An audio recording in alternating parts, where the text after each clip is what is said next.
Bela Kasat Jenderal Dudung MUI perbolehkan setiap orang berdoa pakai bahasa daerah masing-masing.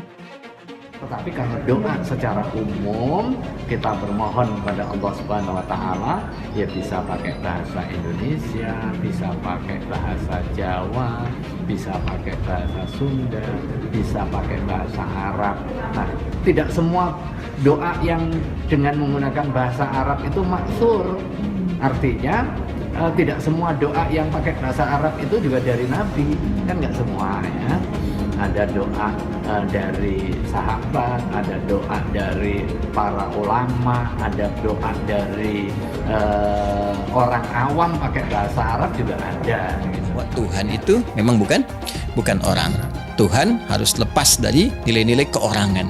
Karena Tuhan bukan orang, nggak ada kaitan dengan orang, maka Tuhan harus dibebaskan dengan nilai-nilai keorangan. Ini jelas provokasi. Toh mereka tidak bisa membuktikan. Mereka hanya provokasi.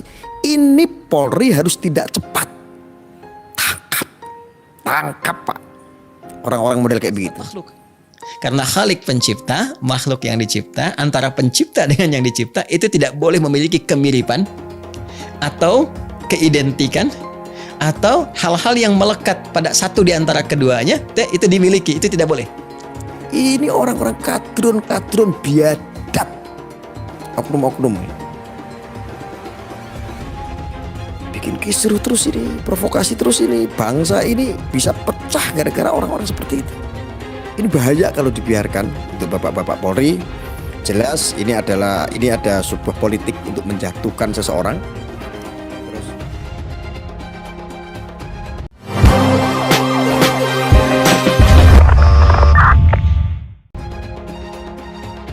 Tribunsumsel.com.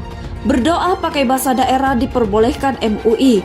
Komisi Fatwa MUI Kiai Haji Asrorun Niam menanggapi soal laporan terhadap Kepala Staf TNI Angkatan Darat Jenderal Dudung Abdurrahman tentang dugaan penodaan agama ke Pusat Polisi Militer TNI Angkatan Darat.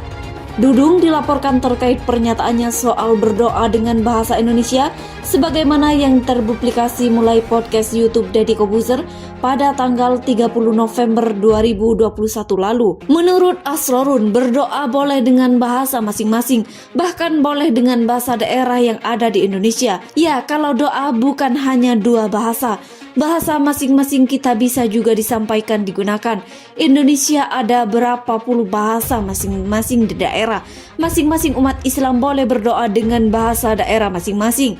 Kata Asrorun di kantor MUI, Jalan Proklamasi Jakarta pada hari Kamis 10 Februari 2022. Meski begitu, Asrorun mengatakan ada doa-doa yang hanya dihafalkan dengan bahasa Arab. Asrorun mencontohkan sholat. Sholat, kata Asrorun, merupakan doa yang hanya bisa dilaksanakan dengan bahasa Arab. Tapi ada doa tertentu, waktu tertentu yang harus pakai bahasa Arab.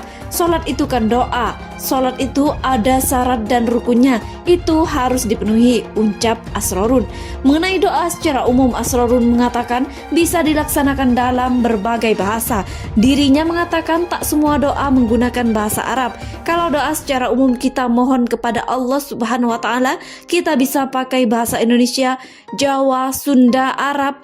Tak semua doa digunakan dalam bahasa Arab. Itu juga dari Nabi. Kan gak semua, ada doa dari sahabat, dari para ulama, dari orang awam pakai bahasa Arab juga ada.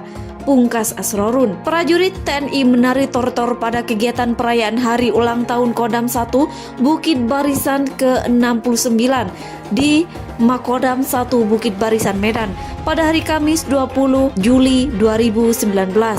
Perayaan HUT Kodam 1 Bukit Barisan tersebut bertemakan menjalin persatuan dan kesatuan sesama anak bangsa dan patah tulang hilang berganti. Tribunmedan.com Medan. Kepala Staf Angkatan Darat atau Kasat Jenderal Dudung Abdurrahman berkunjung ke Kodam 1 Bukit Barisan. Sayangnya, pihak Kodam 1 BB melarang awak media untuk melakukan peliputan. Awak media dilarang mengambil gambar dan bertanya kepada Dudung yang kemarin ramai diberitakan berseteru dengan Bahar bin Smith. Kunjungan kerja Kasat Jenderal Dudung Abdurrahman hanya memberikan pengarahan kepada para Dansat beserta Persid KCK jajaran Kodam 1 Bukit Barisan. Kata kasih media online Pandam 1 Bukit Barisan, Mayor Masniar pada hari Senin 3 Januari 2022. Dia mengatakan nantinya Dudung Abdurrahman bersama istri akan menanam pohon di lapangan hitam Kodam 1 Bukit Barisan. Terkait pelarangan peliputan ini, awak media merasa kecewa. Sebab banyak hal yang ingin ditanyakan kepada Dudung yang sekarang turut menjabat sebagai komisaris utama di PT Pindad. Lantaran tidak diberi izin meliput, sejumlah awak media lebih memilih meninggalkan Kodam 1 BB. Beragam pertanyaan yang sudah disiapkan termasuk masalah perubahan website Kodim 0201-BS yang menjadi situs judi online juga tak terjawab. Berani mati demi tanah air, inilah 9 pasukan elit TNI yang disegani dan ditakuti dunia. Ternyata ada yang dirahasiakan. Bertugas menjaga keamanan Indonesia, sejumlah pasukan elit TNI berikut ini merupakan cukup disegani di bidang militer. Kan beberapa di antaranya konon ditakuti dunia. Apa saja? Siapa sangka kalau militer Indonesia ternyata memiliki sejumlah pasukan elit. Beberapa orang yang mungkin hanya mengenal pasukan elit Kopassus dan Kopaska. Padahal militer Indonesia juga mempunyai pasukan elit lain yang tak kalah hebatnya. Pasukan elit ini berasal dari Matra Angkatan Darat, Angkatan Laut, hingga Angkatan Udara.